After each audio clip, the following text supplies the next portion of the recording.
दोस्तों नमस्कार। Colonel Ajay CEO Ajay astro money group first global astro finance digital channel से आपसे मुखातिब होता हूं। आज है 23 मई सन 2024। दोस्तों अजय एस्ट्रो मनी ग्रुप का यह भरसक प्रयास रहता है कि आपको मसाले, तिलहन, दलहन, अनाज, कपास, सोना चांदी, कच्चा तेल, स्टील, इन सभी पर लगातार अपडेट और विश्लेषण प्रस्तुत करें।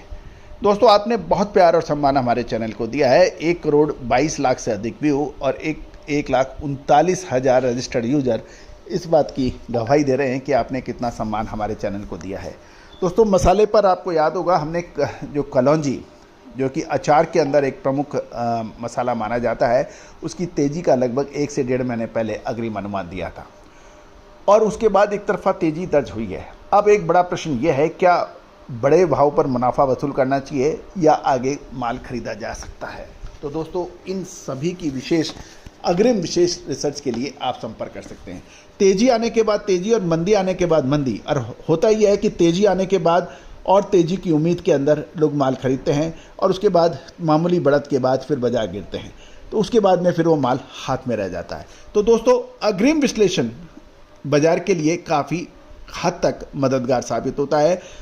ये सभी रिसर्च रिपोर्ट मामूली शुल्क अदा कर या सहयोग राशि अदा कर आप प्राप्त कर सकते हैं। आप संपर्क कर सकते हैं रिसर्च रिपोर्ट के लिए, नंबर स्क्रीन पे दिए हुए हैं। अब जानिए कलौंजी पर आगे की रिपोर्ट। दोस्तों कलौंजी का अधिकतर जो उत्पादन है वो नीमच, मंदसौर, कुमराज, कोटा, बारा और बिहार के रोहतास लाइन में अधिक माना जाता है। पश्चिमी बंगाल के कुछ इलाकों में भी, साथ साथ उड़ीसा, असम, झारखंड के अंदर भी इसकी डिमांड काफ़ी हद तक बढ़ती है। दोस्तों इस बार कलौंजी का उत्पादन कम होने और साथ साथ पुराना कैरी फॉरवर्ड स्टॉक का माल कम होने की वजह से कलौंजी के अंदर शानदार तेज़ी लगातार पिछले लगभग 1 महीने से हो रही है। यदि हम पिछले सप्ताह में देखें तो भी यदि 25 रुपये प्रति किलो की तेज़ी शानदार दर्ज हो चुकी है, साप्ताहिक रूप में भी देखा जाए।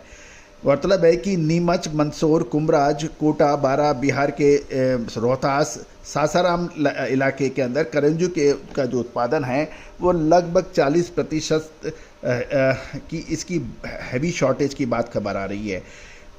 मंडियों में देखें तो पुराना कैरी फॉरवर्ड कलौंजी का स्टॉक बहुत ज़्यादा नहीं है और यही कारण है कि बाज़ारों में इसमें तेज़ी का रुख बना हुआ है।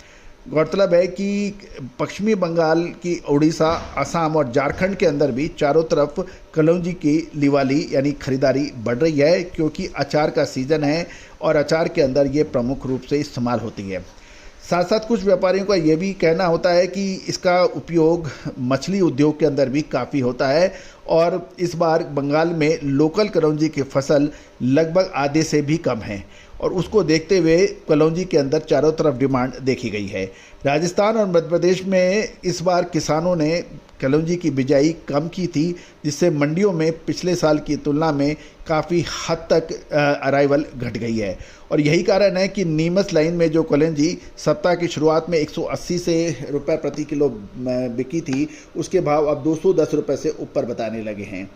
राजस्थान की मंडियों में भी 200-1500 रुपये से ऊपर के भाव थोक के अंदर बताए जा रहे हैं। साथ साथ बिहार में भी कलौंजी की सप्लाई कम है और वहाँ भी लगातार बाइंग के समाचार मिल रहे हैं और रांची के व्यापारियों की खपत भी और ख़रीदारी तेज़ गति से हो रही है। साथ साथ बिहार, असम की मंडियों से भी सकारात्मक रुख के खबर आ रहे हैं। गौरतलब है कि खासकर जो कुछ इलाकों में कलौंजी को मंगरेला भी बोलते हैं, जबकि नाइजीरिया इसका इंग्लिश वर्ड है और इसकी जो खपत है कलौंजी की सबसे अधिक अचार उद्योग में मानी जाती है और अचार उद्योग के लिए कंपनियां भी इसको काफ़ी अच्छा माल खरीदने में सूचना मिल रही है। गौरतलब है कि गत वर्ष भी फसल कम थी, लेकिन उसके बावजूद भी कोई तेज़ नहीं बन पाई थी और यही वजह है कि इस बार किसानों ने कलौंजी के ऊपर कोई विशेष रुचि नहीं ली है और जैसे जैसे फसल की हमने आपको शुरुआत में ही खबर देने का प्रयास किया था कि इस बार कलौंजी की फसल हमें कमज़ोर नज़र आ रही है, उत्पादन कम हो सकता है, खपत लगातार बढ़ सकती है, इधर आम का सीज़न भी सर पर है, उसको देखते हुए कलौंजी को के अंदर यदि स्टॉक किया जाए तो उसमें मुनाफा बन सकता है। और आप देखिए कितना शानदार मुनाफा बना है। अब महत्वपूर्ण प्रश्न ये है, क्या कलौंजी में माल खरीदना चाहिए तेज़ी बनने के बाद? दोस्तों, व्यापार का एक बिल्कुल स्पष्ट नियम है, समय से पहले आप उठो और समय से पहले आप जागो। समय से पहले उठो और समय से पहले समय के साथ आप सो, तो आप निश्चित रूप से फ़ायदा होता है। यदि आप समय से पहले दुकान खोलते हैं, समय पे दुकान बंद करते हैं, नियमित जाते हैं, तो आपकी तरक्की को कोई रोक नहीं सकता। आप 2 बजे दुकान जाते हैं, 4 बजे उठ के आ जाते हैं, तो ऐसी दुकानें कभी चलती नहीं हैं। तेज़ी और मंदी के विशेष जो हैं वो अपनी जगह काम करती है। उसी तरह से खरीदारी, समय से पहले आप खरीदारी करें, समय मुनाफा मिलने पे मुनाफा बेच के खड़ा करें। मसालों के अंदर 50 आइटम हैं, एक ही आइटम के अंदर बहुत बड़ा स्टॉक कर लेना, फिर उस सट्टेबाजी की तरफ देखना, फिर जमाखोरी की तरफ देखना, तो ये व्यापार काफ़ी हद तक प्रोबेबिलिटी पे चलता है। तो लेकिन ऐसी प्रोबेबिलिटी के ऊपर अक्सर नुकसान का सबब मिलता है। आज नहीं तो कल मिलेगा, कल नहीं तो 2 साल बाद मिलेगा। तो अतः समय से माल खरीदिए, समय से माल बेचिए, अधिकतर आइटम पे आप नज़र रखिए, तो आपका व्यापार निश्चित रूप से बढ़िया चलेगा। तो दोस्तों, विशेष रिसर्च रिपोर्ट के लिए करिए संपर्क। All the very best, good luck, happy trading.